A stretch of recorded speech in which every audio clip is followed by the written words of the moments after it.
រឿងស្នេហាកូនខ្មែរកូនចិនខ្ញុំគិតថាអស់សង្ឃឹមហើយស្រាប់តែខ្ញុំបានឃើញវីដេអូមួយនេះខ្ញុំគិតថាខ្ញុំអត់មានសំណាងបានឃើញកញ្ញានឹងទៀតទេតែថ្ងៃនេះវាទៅជាសំណាងវិញហ៎មកពីអាយថ្មីហ្នឹងទៅ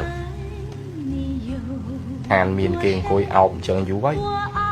ហើយផ្ទះហើយគាត់បានពាក់នៅស្នៀតសក់ដែលខ្ញុំទិញជូនគាត់សង្ឃឹមក៏ចាប់ផ្ដើមមានវិញហើយខ្ញុំក៏បានធ្វើគ្រប់វិធីសាស្ត្របែបយ៉ាងដើម្បីអាចឆាតទៅរកគាត់បានមែនតើទៅគឺខ្ញុំអត់មានវីឆាទេអ្នកនរគ្នាគឺខ្ញុំតាក់ទងជាមួយគាត់តាមឈ្មោះកដាលហើយគាត់បានផ្ញើនៅរូបមួយនេះមកគាត់បានផុសឲ្យដាក់ caption បែបនេះ I think there must be someone in this world who loves my haggard skin without makeup, messy hair, obvious dark circles, messy eyebrows, small eyes, and loves my unkempt appearance. គាត់ចង់សម្ដៅមកលើខ្ញុំមែនហើយមែនតើទៅមិនមានតែខ្ញុំទេដែលខំប្រឹងតាក់ទងទៅគាត់ក៏ខំប្រឹង download Facebook download Instagram ដើម្បីធ្វើម៉េចតាក់ទងមកខ្ញុំដែរអញ្ចឹងបើជ្រុលតែគេខំប្រឹងដែរខ្ញុំក៏ខំប្រឹងឲ្យអស់ពីសមត្ថភាពដែរហើយទីបំផុតពួកយើងក៏បានតាក់ទងគ្នានៅលើ app Red Note ហើយខ្ញុំក៏បានប្រាប់គាត់ថាខ្ញុំចាប់បានគាត់ពាក់ស្នៀតសក់ដែលខ្ញុំឲ្យគាត់ហើយគាត់ប្រាប់វិញថាមែនតើទៅគាត់ចង់ពាក់ឲ្យខ្ញុំឃើញតាអូនព្រៀបបានកាមត្រង់ដែលដងលើដែលដងបងរាល់បញ្ហាតែមានអូនជួយសាច់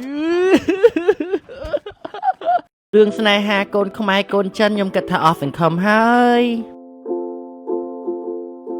ស្រាប់តែខ្ញុំបានឃើញវីដេអូមួយនេះខ្ញុំគិតថាខ្ញុំអត់មានសំណាងបានឃើញកញ្ញានឹងទៀតទេតែថ្ងៃនេះវាទៅជាសំណាងវិញហ៎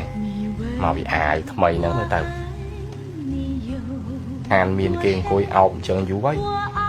ហើយផ្ទះហើយគាត់បានពាក់នៅស្នៀតសក់ដែលខ្ញុំទិញជូនគាត់សង្ឃឹមក៏ចាប់ផ្ដើមមានវិញហើយខ្ញុំក៏បានធ្វើគ្រប់វិធីសាស្ត្របែបយ៉ាងដើម្បីអាចឆាតទៅរកគាត់បានមែនតើទៅគឺខ្ញុំអត់មានវីឆាទេអ្នកនរគ្នាគឺខ្ញុំតាក់ទងជាមួយគាត់តាមឈ្មោះកដាលហើយគាត់បានផ្ញើនៅរូបមួយនេះមកគាត់បានផុសឲ្យដាក់ caption បែបនេះ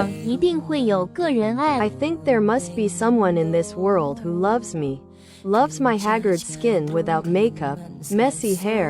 obvious dark circles, messy eyebrows, small eyes, and loves my unkempt appearance. គាត់ចង់សម្ដៅមកលើខ្ញុំមែនហើយមែនតើទៅមិនមានតែខ្ញុំទេដែលខំប្រឹងតាក់ទងទៅគាត់ក៏ខំប្រឹង download Facebook download Instagram ដើម្បីធ្វើម៉េចតាក់ទងមកខ្ញុំដែរអញ្ចឹងបើជ្រុលតែគេខំប្រឹងដែរខ្ញុំក៏ខំប្រឹងឲ្យអស់ពីសមត្ថភាពដែរហើយទីបំផុតពួកយើងក៏បានតាក់ទងគ្នានៅលើ app Red Note ហើយខ្ញុំក៏បានប្រាប់គាត់ថាខ្ញុំចាប់បានគាត់ពាក់ស្នៀតសក់ដែលខ្ញុំឲ្យគាត់ហើយគាត់ប្រាប់វិញថាមែនតើទៅគាត់ចង់ពាក់ឲ្យខ្ញុំឃើញតាអូនព្រៀបបានកាមត្រង់ដែលដងលើដែលដងបងរាល់បញ្ហាតែមានអូនជួយ